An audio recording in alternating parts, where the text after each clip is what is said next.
Init at ulan, yan ang laging nararanasan. At kahit bumabagyo, tuloy pa rin ang trabaho. At minsan, kahit ilang araw, hindi nakakauwi sa pamilya. Dahil sa pagtupad ng tungkulin, kahit saan lugar, nakakarating.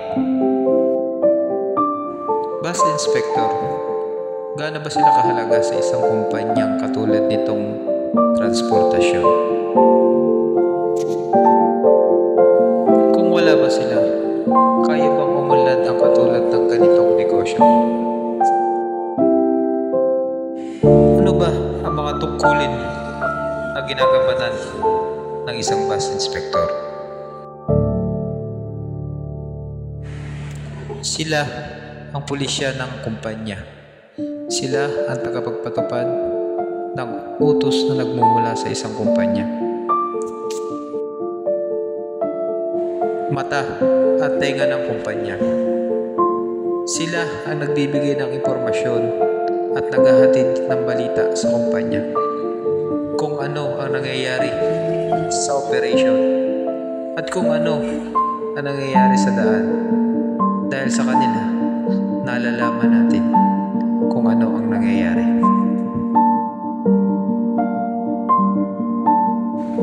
Maraming nagsasabi na napakadali lang ang ganitong klaseng trabaho. Yun ang hindi nila alam. Ito ay napakahirap. Minsan, dahil sa pagtupad mo ng iyong tungkulin, hindi mo namamalayan na meron ka na palang nasasagasaang tao. Hindi mo alam na meron na palang taong nagagalit sa'yo. Pero yun ay dahil lang sa pagtupad mo ng tungkulin. At minsan pa, nangyayari, sumusunod ka lamang sa utos sa'yo. Pero ikaw pa ang nagiging masama. Minsan napakahirap, hindi mo alam kung saan ka lulugar. Dahil hindi mo alam kung sino ba ang dapat mong paniwalaan. Pero marami sa atin, hindi ito alam. Nagagalit na lamang dahil sa kanilang ginagawa. Pero sana bago tayo magalit, alamin muna natin ang dahilan kung bakit ba sila ganyan.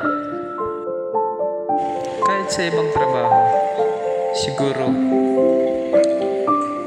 ay kapag utos ng iyong nakakataas, tayo susunod lamang. Dahil higit sa lahat,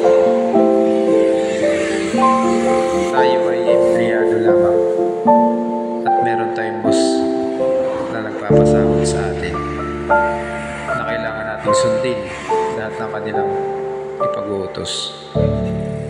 Mahalin natin lahat ng ating ginagawa, lahat ng ating trabaho, mahirap man to hindi. Kailangan nating magsakripisyo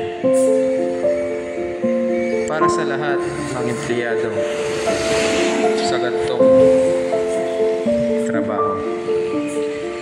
Ang salitang mahirap ay isa lang invento, pero kapag gawin natin itong masaya, lahat magiging madali. Maraming salamat.